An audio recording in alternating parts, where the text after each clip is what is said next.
ጤና ይስጥልኝ። ይህ ባና ሚዲያ ነው። ከባና ሚዲያ ለዛሬ ያዝናቸው ዘገባዎች አሁን ማስደመጥ ጀመርን። አበይት ነጥቦቹን በቅድሚያ በትግራይና በምስራቅ አፍሪካ አዲስ የኃይል አሰላለፍ መፈጠሩን ከፍተኛ የትግራይ ወታደራዊ አመራሮች ባስታወቁበት ወቅት አዲስ አበባ የተነሳው የወታደራዊ አመራሮች ቡድን ወቅታዊ ጉዳዮችን ለመወያየት መቀለ መግባቱን ታውቋል። ዛሬ ለመምጣት ቀጠሮ ይዞ የነበረው አምባሳደር ኤርቪን ማሲንጋ ጉዞውን ያራዘመበት ምክንያት በቀዳሚነት ይዘነዋል። በርካታ የኢትዮጵያ ወታደሮች በኤርትራ ወደሚገኘው የአፋር ብሔራዊ አንድነት አብዮታዊ ግንባር ኡጉግሞ እየኮበለሉ መሆኑን አፍሪካ ኢንተለጀንስ አስታውቋል። እንመለከተዋለን። የኤርትራ መንግስት የብሔራዊ አገልግሎት ፕሮግራሙን አስመልክቶ የሚሰነዘርበትን ትችቶች የተጠናከረ የስም ማጥፋት ዘመቻ ሲል አጥብቆ ያወገዘ ሲሆን ዓለም አቀፍ ተቋማትና ምዕራባውያን ሀገራት በሀገሪቱ የመከላከያ መዋቅር ላይ አስተያየት ለመስጠት የሞራልም ሆነ የሕግ መብት የላቸውም ሲል በይፋ አስታውቋል። በዝርዝር ይዘነዋል። አራተኛ ዓመቱን በያዘውና አሰቃቂ በሆነ የሱዳን የእርስ በርስ ጦርነት ውስጥ የሱዳን መደበኛ ጦር በብሉ ናይል ክልል በከፈተው መጠነ ሰፊ ወታደራዊ ጥቃት ከኢትዮጵያ ድንበር አቅራቢያ የሚገኘውና ለብዙ ጊዜ የአማጽያን ጠንካራ ምሽግ ሆኖ የቆየው አልባር የተባለው ስልታዊ ቦታ ሙሉ በሙሉ መቆጣጠሩን አስታውቋል።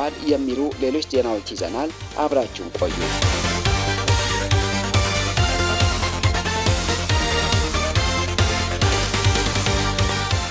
በትግራይና በምስራቅ አፍሪካ አዲስ የኃይል አሰላለፍ መፈጠሩን ከፍተኛ የትግራይ ወታደራዊ አመራሮች ባስታወቁበት ወቅት የአሜሪካ ወታደራዊ አታሺዎች ቡድን ወቅታዊ ጉዳዮችን ለመወያየት መቀለ መግባቱን ታውቋል። የትግራይ ሰራዊት ቲዲኤፍ ደቡባዊ ግንባር አዛዥ ጀነራል ዮሐንስ ወልደ ጊዮርጊስ ጆን መዲድ በ2013 ዓ.ም በትግራይ ላይ በአራት አቅጣጫ ከጎረቤት ሀገራት እስከ የሀገር ውስጥ ኃይሎችን አስተባብሮ ትግራይ ላይ የዘመተው ጠላት አሰላለፍ ተበጣጥሷል ብለዋል። ከፕሪቶሪያው የሰላም ስምምነት በኋላ በተሰራው ስራ በትግራይ ህዝብ ላይ የተደቀነውን የማጥፋት አሰላለፍ መበተን መቻሉን የገለጹት ጀነራሉ አሁን ላይ የብልጽግና አገዛዝ ለብቻው እንዲቀር መደረጉንና በሀገር ውስጥና በምስራቅ አፍሪካ አዲስ የኃይል አሰላለፍ መፈጠሩን አስታውቀዋል። በጣም ብዙሃት ኃይልታት በጣም ብዙሃት በቴክኖሎጂ ናይቲ ዘመኑ ቴክኖሎጂ ዘፍረዮም ዕጥቅታት ተዓጢኦም ከጥፉና በቲ ዝኸውና ናይ ደገን ናይ ውሽጥን ዓበይቲ ኃይልታት መኪትና እቲ ሽዑ ተፈጢሩ ዝነበረ ተጋሩ ናይ ምጥፋእ አሰላልፋታት ብትንትን አቢልና ኣብ ዘዋና ኣብ ማእኸላይ ምብራቅ ኣብ ቀርኒ አፍሪካ ሓደሽቲ አሰላልፋታትን ሓደሽቲ ናይ አሰላልፋ ለውጥታትን ክመፁ ዝገበርና አሁን ያለው ሁኔታ እንደ ቀድሞ እንዳልሆነ ሙሉ በሙሉ መለወጡን ጠቁመው ለዚህ የፖለቲካ የወታደራዊ አሰላለፍ ለውጥ ዋነኛ ባለቤት የትግራይ ህዝብና የትግራይ ሰራዊት መሆኑን አስገንዝበዋል። ጀነራል ጆን መዲድ አክለውም የተፈጠረው አዲስ የኃይል ሚዛን ለቀጣዩ የመከላከል ትግል ትልቅ አቅም መፍጠሩን ገልጸው ለህልውና ማረጋገጥ የሚደረገው ትግል ገና እንዳልተጠናቀቀና ሰራዊቱ በዝግጅት ላይ መሆኑን አስታውቀዋል። በሌላ በኩል በአምባሳደር ኤርቪን ማሲንጋ ይመራል የተባለው የአሜሪካ ከፍተኛ ልዑክ ሰኔ 17 2018 ዓ.ም መቀለ ይገባል ተብሎ ይጠበቅ የነበረ ቢሆንም በዕለቱ የኤምባሲ ወታደራዊ አታሺዎች ብቻ መቀለ መድረሳቸው ተረጋግጧል። ወደ መቀለ የመጡት ወታደራዊ አታሺዎች ከተለያዩ የትግራይ ወታደራዊና የህወሓት አመራሮች ጋር ውይይት እንደሚያደርጉ የታወቀ ሲሆን አምባሳደር ኤርቪን ማሲንጋ ወደ መቀለ ይመጣሉ ተብሎ በታሰበበት ዕለት በአዲስ አበባ ከደቡብ ሱዳን አመራሮች ጋር በነበራቸው ውይይት ምክንያት ጉዟቸውን መዘግየቱ ታውቋል። የአሜሪካ ኤምባሲ በአዲስ አበባ በፌስቡክ ገጹ ባወጣው መረጃ አሜሪካ በደቡብ ሱዳን ዘላቂ ሰላም ለማምጣት በቁርጠኝነት እንደምትሰራ የገለጸ ሲሆን ከአምባሳደር ውይይት ጋር የተያያዘ ፎቶግራፍ አጋርቶ የነበረ ቢሆንም በኋላ ላይ ግን መልሶ አጥፍቷታል።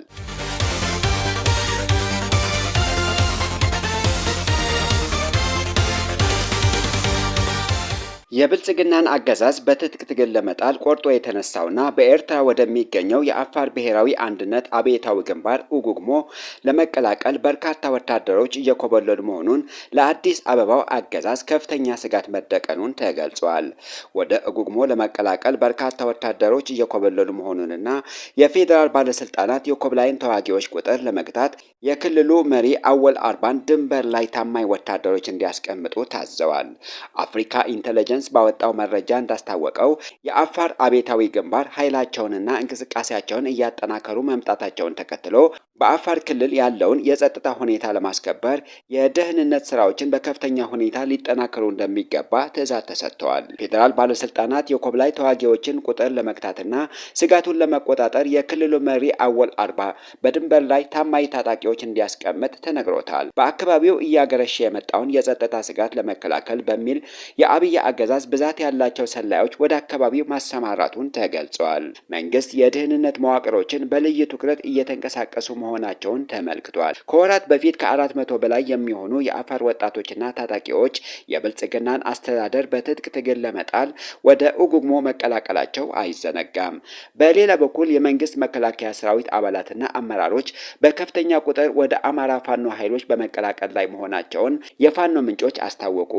ሰኔ 17 2018 ዓ.ም የወጣው ይሄው መረጃ እንዳመለከተው ከመከላከያ ተቋም የመረጃ ደህንነት ፐርሶኔል የሰው ኃይልና ሬጅመንት ቲም መሪን ጨምሮ በርካታ አመራሮችና የ25ኛ ክፍለ ጦር አባላት ከነሙሉ ትጥቃቸው የፋኖ ኃይሎችን ተቀላቅለዋል። ወደ ፋኖ ኃይሎች የተቀላቀሉ የመከላከያ ሰራዊት አባላት በአሁኑ ወቅት በሰራዊቱ ውስጥ ያለው ተዋጊ ኃይል ምንም አይነት የመዋጋት ስነ ልቦና የሌለው መሆኑን ያስረዱ ሲሆን በፋኖ አመራሮች በኩል ደማቅ አቀባበል ተደርጎላቸዋል። የመከላከያ ሰራዊት አባላት ወደ አማራ ፋኖ የሚያደርጉትን ፍሰት መቀላቀሉን በከፍተኛ ሁኔታ እየጨመረ መምጣቱን ተከትሎ በብልጽግና አገዛዝ ከፍተኛ መደናገጥ መፍጠሩን ተገልጿል።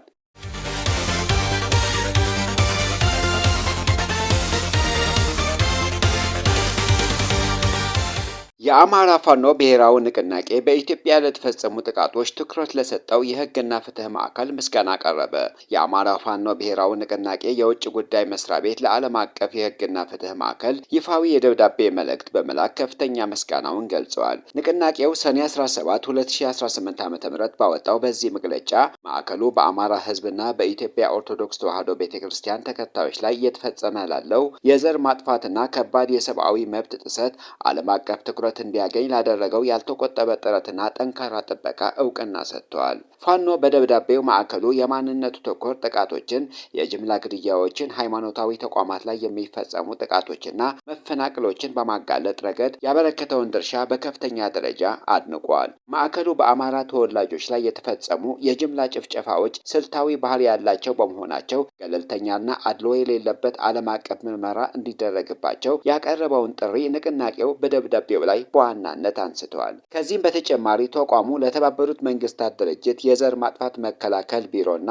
የመጠበቅ ኃላፊነት መርህ መሰረት በኢትዮጵያ እየታዩ ያሉ ስጋቶችን በቅርበት ለመከታተል ለመመርመርና ምላሽ ለመስጠት ያቀረበውን ይፋዊ ጥሪ ንቅናቄው በአዎንታዊነት ገልጾታል። ደብዳቤው አክሎም ለተባበሩት መንግስታት ድርጅት ዋና ጸሐፊና ለጸጥታው ምክር ቤት በኢትዮጵያ ስላለው ስጋትና አደጋ አስቸኳይ ዘላቂ ትኩረት እንዲሰጥ የተላለፈውን ማሳሰቢያ አጉልቷል። በተባበሩት መንግስታት የሰብአዊ መብቶች ምክር ቤት 54ኛው መደበኛ ስብሰባ ላይ ይህ ጉዳይ አግባብነት ያለው ትኩረት እንዲያገኝ ማዕከሉ ያደረገውን ጥረት ተጠቃሽ ነው። የአማራ ፋኖ ብሔራዊ ንቅናቄ የውጭ ጉዳይ መምሪያ እነዚህን ዓለም አቀፍ ጥረቶች ማጠናከር፣ ፍትህን፣ ተጠያቂነትና የሰዎችን ሰብአዊ ክብር ለማስከበር እንዲሁም ተጋላጭ ማህበረሰቦችን ለመጠበቅ ወሳኝ እርምጃ መሆናቸው ገልጿል።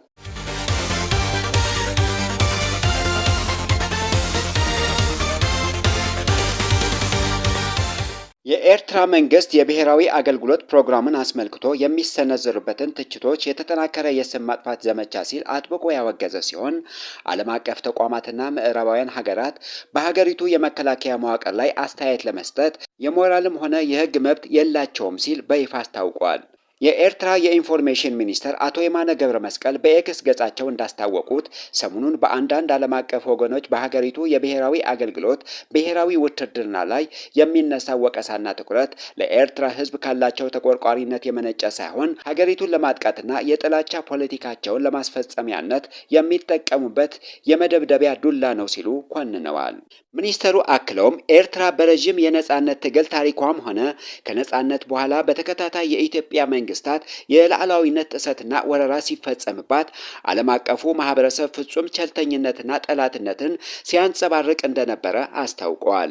በዚህም ምክንያት በችግርና በፈተና ወቅት ኤርትራን ለብቻዋ ጥለዋት የነበሩ ወገኖች ዛሬ ላይ ወጥተው ስለ ሀገሪቱ የመከላከያ ስትራቴጂ ምክር ለመለገስ ሆነ አስተያየት ለመስጠት ምንም አይነት የሞራል የበላይነት እንደሌላቸው በጽኑ አስገንዝበዋል። የብሔራዊ አገልግሎት መርሃ ግብርን ታሪካዊ አመጣጥና ወቅታዊ ሁኔታ ያብራሩት ሚኒስተሩ ኤርትራ እንደ አውሮፓውያን አቆጣጠር በ1992 ከነጻነት ማግስት የነበራትን ግዙፍ የነጻነት ታጋይ ጦር በ65 በመቶ በመቀነስ አነስተኛ ፕሮፌሽናል ሰራዊት መመስረቷንና ብሔራዊ አገልግሎቱን በሕግ የተወሰነ የ18 ወራት የግዳጅ ጊዜ እንዲኖረው አድርጋ እንደነበር ጠቅሷል። ይሁን እንጂ ይህ ስምምነት ሊቋረጥ የቻለውና የግዳጅ አገልግሎቱ እንዲራዘም የተገደደው እንደ አውሮፓውያን አቆጣጠር በ1998 ከኢትዮጵያ ጋር በነበረው የድንበር ጦርነት ተከትሎ መሆኑን አብራርቷል። ከዚህም በተጨማሪ እንደ አውሮፓውያን አቆጣጠር ከ2001 እስከ 2007 ባለው ጊዜ ውስጥ ከዓለም ባንክና ከአውሮፓ ህብረት ጋር በመተባበር ከ105,000 በላይ ሰራዊትን የመቀነስ ሰፊ መርሃ ግብርን ተጀምሮ የነበረ ቢሆንም የወቅቱ የኢትዮጵያ መንግስት የአልጀርሱን የሰላም ስምምነት በመጣሱ ምክንያት ሰራዊቱ የመቀነስ ሂደቱ ሊስተጓጎል እንደቻለ ሚኒስተሩ አስታውቀዋል። አሁንም ቢሆን በኢትዮጵያ በኩል ያለው ስጋትና በሉዓላዊነት ላይ ያነጣጠረው አስተሳሰብ ባልተቀየረ አስቸጋሪ ሁኔታ ውስጥ የኤርትራ መንግስት በብሔራዊ አገልግሎት አባላት ላይ የሚፈጠረውን ጫና ለመቀነስ በርካታ ማሻሻያዎችን እያደረገ እንደሚገኝ ገልጸዋል። ከነዚህ መካከል አዲስና ከፍተኛ የሲቪል ሰርቪስ ደሞዝ ስኬል ማስተዋወቁን እንዲሁም አብዛኞቹ የአገልግሎት አባላት በቀጥታ በጦር ግንባር ፈንታ በህዝብ አገልግሎትና በሲቪል የልማት ስራዎች ላይ እንዲሰማሩ ማድረጉን እንደ ማሳያ አቅርበዋል። በመሆኑም አሁን የተከፈተው የተጠናከረ የትችትና የስም ማጥፋት ዘመቻ ከቀጠናው ሰላምና ደህንነት እንዲሁም ከኤርትራ ህዝብ ጥቅም ጋር ምንም አይነት ግንኙነት የሌለውና የተሸሸገ የፖለቲካ አጀንዳን ለማስፈጸም ያለመ ነው ሲሉ አቶ የማነ ገብረ መስቀል አስታውቀዋል።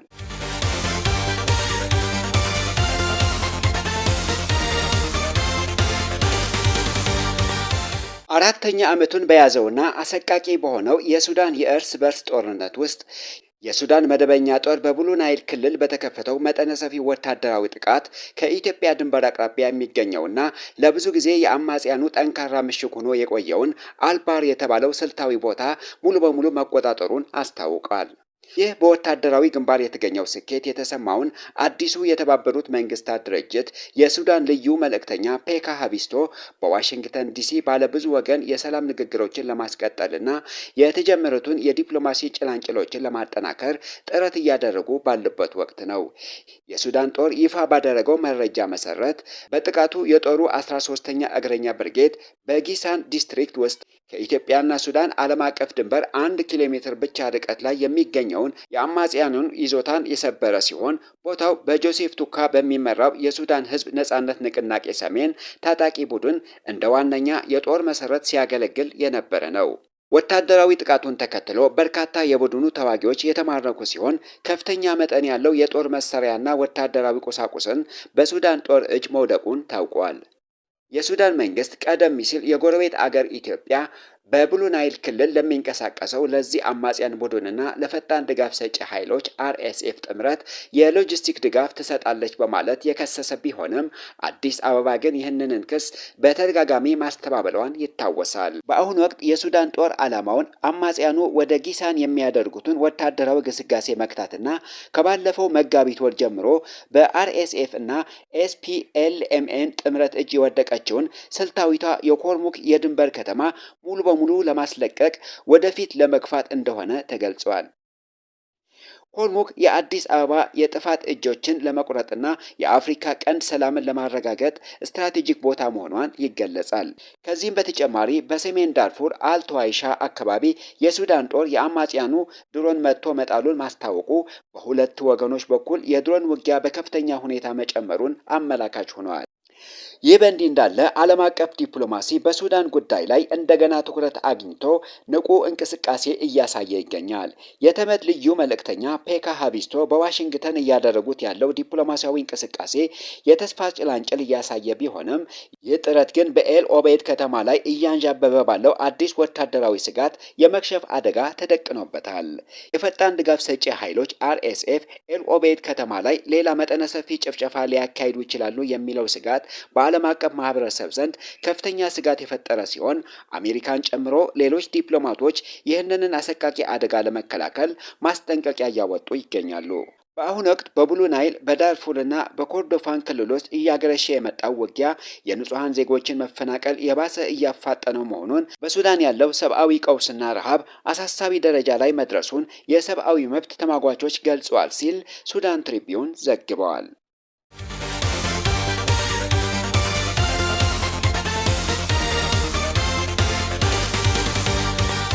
የአሜሪካ ሴኔት ፕሬዝዳንት ዶናልድ ትራምፕ በኢራን ላይ የሚያካሂዱትን ወታደራዊ ዘመቻ እንዲያቆሙ ወይም ተጨማሪ እርምጃ ከመውሰድ በፊት የኮንግረስ ይሁንታ እንዲጠይቁ የሚያስገድድ የጦርነት ስልጣንን ውሳኔ አሳለፈ። የዩናይትድ ስቴትስ ሴኔት ፕሬዝዳንት ዶናልድ ትራምፕ በኢራን ላይ የሚያካሂዱትን ወታደራዊ ዘመቻ እንዲያቆሙ ወይም ተጨማሪ እርምጃ ከመውሰዳቸው በፊት የኮንግረስን ይሁንታ እንዲጠይቁ የሚያስገድድ የጦርነት ስልጣን ውሳኔ በ50 ለ48 ጠባብ ድምፅ አጽድቋል። በተወካዮች ምክር ቤት ቀደም ሲል የጸደቀው ይህ የውሳኔ ሀሳብ በአሜሪካ ታሪክ ሁለት የኮንግረስ ምክር ቤቶች የጦርነት ስልጣንን ሕግ መሰረት በማድረግ ፕሬዝዳንቱ ጦራቸውን ከጦርነት ቀጠና እንዲያስወጡ የወሰነበት የመጀመሪያው ታሪካዊ አጋጣሚ ሆኗል። የሴኔቱ አብላጫ ወንበር በሪፐብሊካን ፓርቲ እጅ ቢሆንም አራት የፓርቲው ሴናተሮች የፓርቲ መስመርን በመጣስ ከዲሞክራቶች ጋር ወግነው ድምፅ መስጠታቸው በትራምፕ የውጭ ጉዳይ ፖሊሲ ላይ የተሰነዘረ ጠንካራ የፖለቲካ ተግሳጽ ተደርጎ ተወስዷል። የዲሞክራቶች መሪ ቹክ ሹመር በትራምፕ ላይ ጠንካራ ትችት የሰነዘሩ ሲሆን ፕሬዝዳንቱ በኢራን ላይ የከፈቱት ጦርነት ከፍተኛ ውዥንብርና ውድመት ያስከተለ ታሪካዊ ስህተት መሆኑን ገልጸዋል። በሮይተርስና ኢፕሶስ የተካሄደ የህዝብ አስተያየት ጥናትም የዩኤስ እስራኤል የኢራን ጦርነት በአሜሪካውያን ዘንድ ከፍተኛ ተቀባይነት ያጣ መሆኑን 24 በመቶ ያህሉ ብቻ ለጦርነቱ የወጣውን ወጪ እንደሚደግፉ አሳይተዋል። ይሁን እንጂ ይህ የሴኔቱ ውሳኔ በአሜሪካ ወይም በአጋሮቿ ላይ ሊሰነዝር የሚችልን አስቸኳይ ጥቃት ለመከላከል ሲባል ውስን ወታደራዊ መገኘት የሚፈቅድ ሲሆን በአጠቃላይ ግን ያለ ኮንግረስ ፍቃድ ተጨማሪ ጥቃት እንዳይፈጸም የሚከለክል ነው። ምንም እንኳ ይህ ውሳኔ የህግ አስገዳጅነት የሌለው እንደሆነ ቢገለጽም በመጪው ህዳር ለሚካሄደው የአጋማሽ ዘመን ምርጫ ለሚወዳደሩ የሪፐብሊካን አባላት ትልቅ የፖለቲካ አንድምታ አለው። አንዳንድ የሪፐብሊካን ሴናተሮች ውሳኔው በአሁኑ ወቅት በስዊዘርላንድ እየተካሄደ ያለው የአሜሪካ ኢራን ድርድር ሊያዳክም እንደሚችል ስጋታቸውን ገልጸዋል።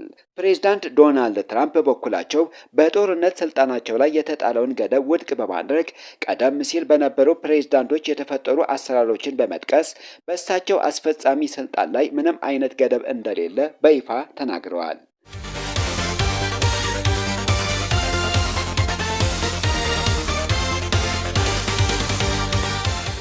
የተከበራችሁ የባና ሚዲያ ተከታታዮች ለዛሬ ያዝናቸው ዜናዎች እነዚህን ይመስሉ ነበር። ስለተከታተላችሁን ከልብ እናመሰግናለን። መረጃዎቻችን ለሌሎችም እንዲደርሱ ቪዲዮውን ላይክ እና ሼር ማድረጋችሁ እንዳትረሱ። ለቻናላችን አዲስ የሆናችሁ ደግሞ ሰብስክራይብ በማድረግ የቤተሰባችን አካል ይሁኑ።